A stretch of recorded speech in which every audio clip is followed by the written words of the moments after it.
my name is Andrew Siepka. I'm originally from Boston, Massachusetts. I've lived in Hawaii for the last 13 years. I got stationed out here in 2008, met my wife, fell in love with the sun, fell in love with her, and just have decided to make this place my home. Cool. And then what I'm all about, is that what you said? Yeah, what's your company and what do they represent? Originally, I started working more with military and law enforcement, but then have branched out to pretty much work with anyone who's looking to make that change in their life. If they're sick of, not being able to lose weight, why they can't continue they set goals and then they quit, just whatever it may be, trying to use fitness as the tool to teach them that they're ultimately in control of their life. All right. What is a kettlebell and what does it mean to you? And do you remember the first time you ever picked up a kettlebell? I do. So a kettlebell is, and I'm going to steal this from someone that is like the godfather of kettlebells for us, Pavel Tsatsouline. He said the kettlebell is Russia's ancient weapon against weakness. Ultimately, it's a mobile gym. The history of them, they started out as weights that were used for farmers to measure their grain. So a kettlebell is originally called weight-wise a pood. I'm gonna get geeky on you, sorry. But a pood was the Russian equivalent of 32 pounds. So if you had one pood, which would be, it's 35 pounds. Getting ahead of myself. 35 pounds, then you have pood and a half, which is 53, two pood, which is 70, so on and so forth up the chain. But it's something that in our society has kind of like recently been brought up in the early 2000s and current day, but it's been around for literally hundreds of years. Russian military has used them, Russian farmers used them, and it ultimately was something that was used as a mobile gym because it was easy. You had to have it already to weigh your grain and your rations, so it was something that you would already bring with you, so why not use it when you're out in the field to be able to exercise and keep your level of conditioning up as well. So what does a kettlebell mean to me? A kettlebell to me is the best way that I've been able to kind of like express what I would consider my art form. How I move, how I teach. It just kind of breaks like the traditional mold that we all think of physical fitness or going to a gym. And just having a kettlebell adds so many different elements. We could come work out on the beach like this. We could be at a park.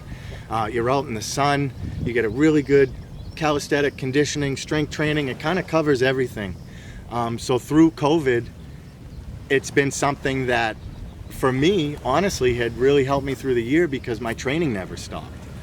Before this, my wife and I would dabble with barbells, kettlebells, dumbbells, whatever it was. We kind of did everything. And then when COVID happened, we had to train at home. We had a bunch of kettlebells at home, so we did a real big deep dive into it. And it's just been a really good creative outlet for me, and it's something that I've been doing. First time I ever picked up a kettlebell was in 2010. It was something that I used to use on deployment because it was easy to bring onto a ship, or even out at like the oil terminals, ABOT and KOT when I was stationed out there. It's just something that's quick and easy. You can, grab it, do some swings, do some snatches, get your heart rate up, and it really takes away any excuse as to why you can't be fit. I leave one in my truck. I bring one to the beach with me. Everyone that I usually am around, I make them do kettlebell stuff with me too. So it's really something that's become like a major part of my life. I almost feel like, not to sound corny, but it's like a part of who I am. I don't see many people doing what I do with kettlebells, and the ones that I do see are people that I look up to, and just hope that I can put some of that good knowledge out there like I've been able to find out, out on the internet and reading books and just meeting people. And it's just something I really want to share with the world. So it was the first one you picked up in 2010? Yeah, first time I picked it up was in 2010. My wife and I had met and we were dating, and I was in Oregon and she was in Hawaii. And there's this great kettlebell coach named Jeff Martone. He runs Tactical Athlete, which is a big company that I follow, and I really just like their methodology and what they stand for. So he was out here for a workshop. I paid for her to go to the workshop, hoping that she would be able to teach me some of the stuff that she had learned from him. She bought me his book. He autographed it for me. And it says just in there, to Andrew and Christine, keep swinging. And that's something that, for me, like I've used constantly throughout the last 11 years of kettlebell training, as a reference, as an educational tool, as a coaching tool, and just something to even go back and really make sure that my foundation on the basics and the fundamentals is absolutely sound before I teach anything to anyone. So I first started training when I was 13, going on 14 years old. I broke my arm snowboarding, but I broke it like you'd split a piece of wood, and dislocated my shoulder at the same time. I didn't want to have surgery. I don't know, like, to each his own, but I just feel like once you get cut open, like, you really can't change what happened. So I settled for a weighted cast, and I had to sleep upright like this for 4 months in a weighted cast. Lost a bunch of weight. I'll never forget when they cut the cast off, because it came all the way up to here. They cut it off and my arm just kind of like fell, and it's the first time I had ever seen like my wrist to bicep up to my shoulder was completely the same size. So like it looked down and I had like 2 different sized arms. Always played sports growing up, so I figured I'd lift weights to kind of put that size back on, and always trained like an athlete. Played lacrosse through high school. Tried to go to college when I graduated high school. Tried to play a little bit of lacrosse up there. Played in the fall for a little bit and just was too young and immature and wasn't really managing what I was supposed to at the time. That ultimately led to me joining the Coast Guard. I served 6 years in the Coast Guard. Majority of that was with Deployable Specialized Forces, which at the time was called the DOG, or Deployable Operations Group. I was a maritime assault team member at MSST Honolulu and deployed to Iraq and did a few other things with that team out there, from presidential security, Winter Olympics, but kind of like a broad spectrum of tactical law enforcement. But fitness has always been something that, regardless of my profession or athletic career, was a major contributor to just being able to perform. I'm a shorter guy. I'm 5'6". I have a twin brother who's 6 feet tall. So I figured if I'm not going to be as physically gifted as some of these guys, I can figure out how to work harder. And if I work harder and I put in more effort, then at least I can level the playing fields. And I'll be the first to tell you, like, through my athletic career, through my military career, I was exceptionally average. I would say the only thing that made me stand out was I had a really good attitude about stuff. I was willing to do the work that others weren't. And I put in 110% effort into everything I did. I just didn't leave anything out on the table. So, you know, from 13 to 26, when I got out of the military, I always used fitness as my performance enhancer and outlet for stress. Once I got out of the military, definitely dealt with my struggles and ups and downs with my own mental health, like I think a lot of us veterans do. Just trying to navigate, you know, whatever your life is supposed to be at that point. And from there, fitness turned more into a mental health tool for me. It was a way that I could get out whatever was going on inside of me, blow off some steam, feel a little bit better, and then also build a community around myself with like-minded individuals, just like I had in the military. I like being around go-getters. I like being around people who push themselves, and I like being around people who want to get better. And to be honest, it's because that's what I need. I want to get better, so I need those same people to continue to push me through my life. But fitness has been a saving grace of mine. That would be like the short answer to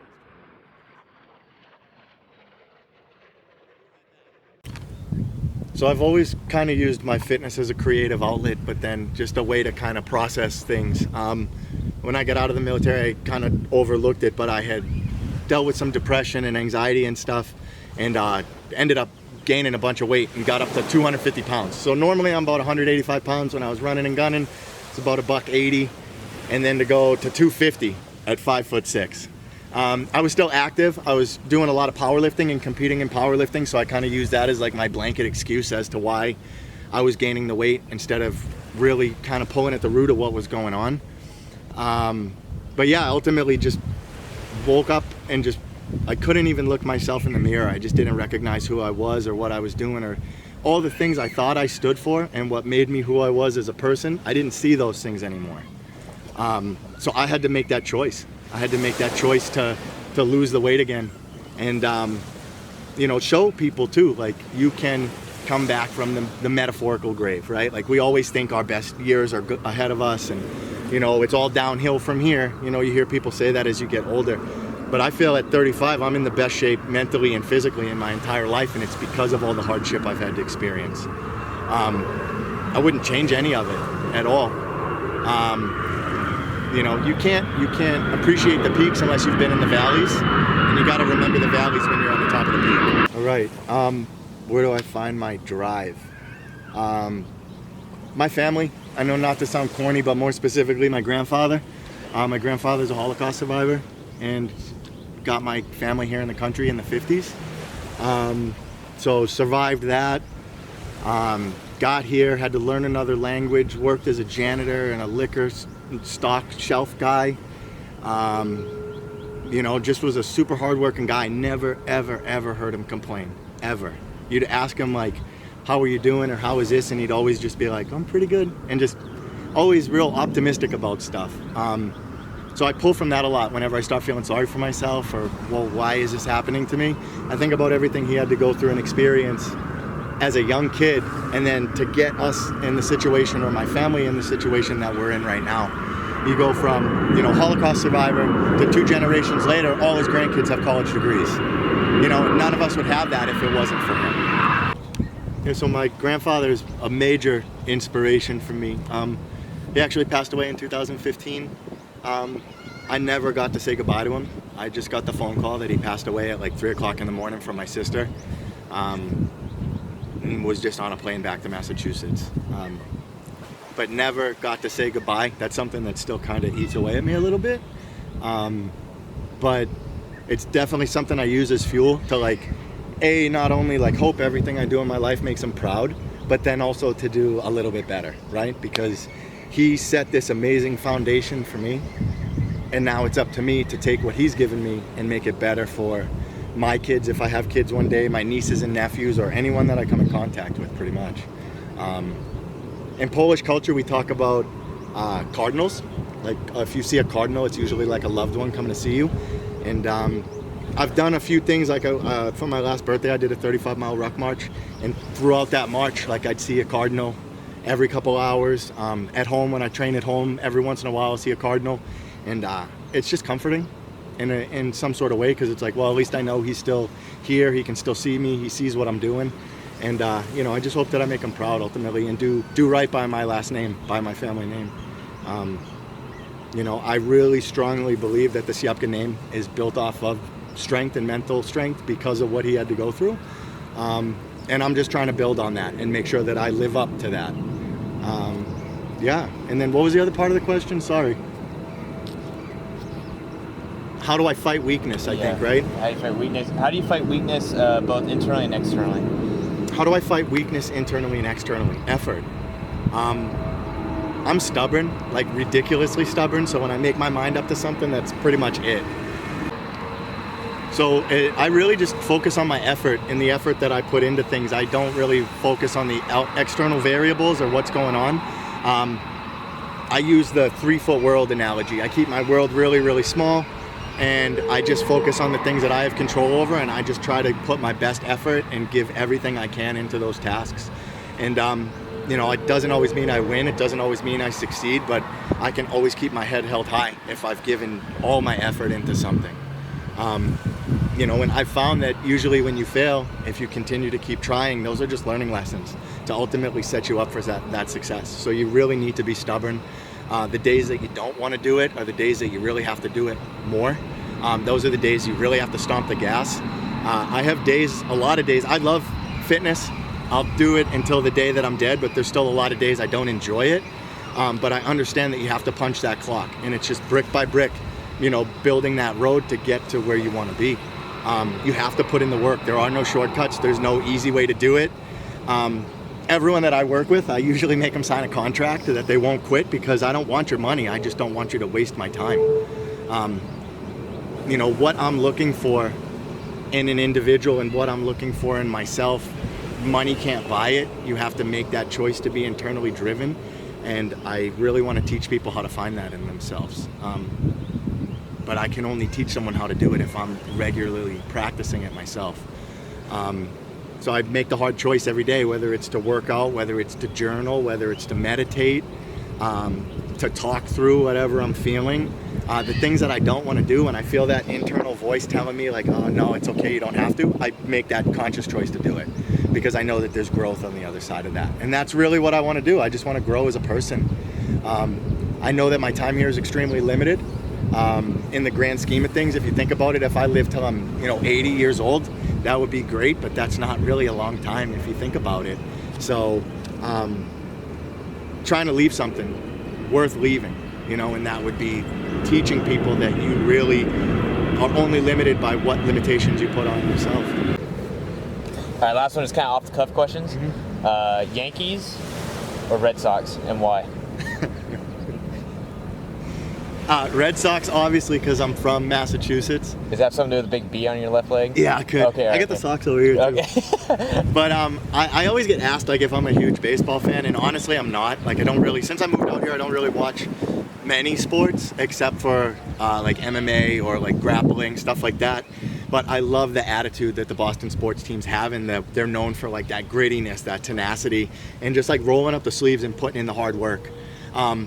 And that's something that I'm so thankful that even though I grew up in Massachusetts and I live in Hawaii now, I grew up with that. So I carry that with me everywhere I go, right? Just roll the sleeves up, work hard. I mean, my family is all tradesmen, so I grew up around hard work, and it's just something that no one can take away from you. So it's kind of like a little reminder. Like I told you earlier, I deal with some mental health stuff and those struggles just like I think a lot of people do. And it's just that reminder of that grittiness and that toughness. That I grew up around, that I grew up with, and that's ultimately inside of me. Because it's a choice, right? So I like using little things. I thought you were going to say Genki. I thought you meant Genki sushi. I thought you were going to say Genki or Sushi Bay. What's your craziest tattoo story? Craziest? And which one is it? So craziest in this, I have... Or drunken tattoo story, which one? What, yeah.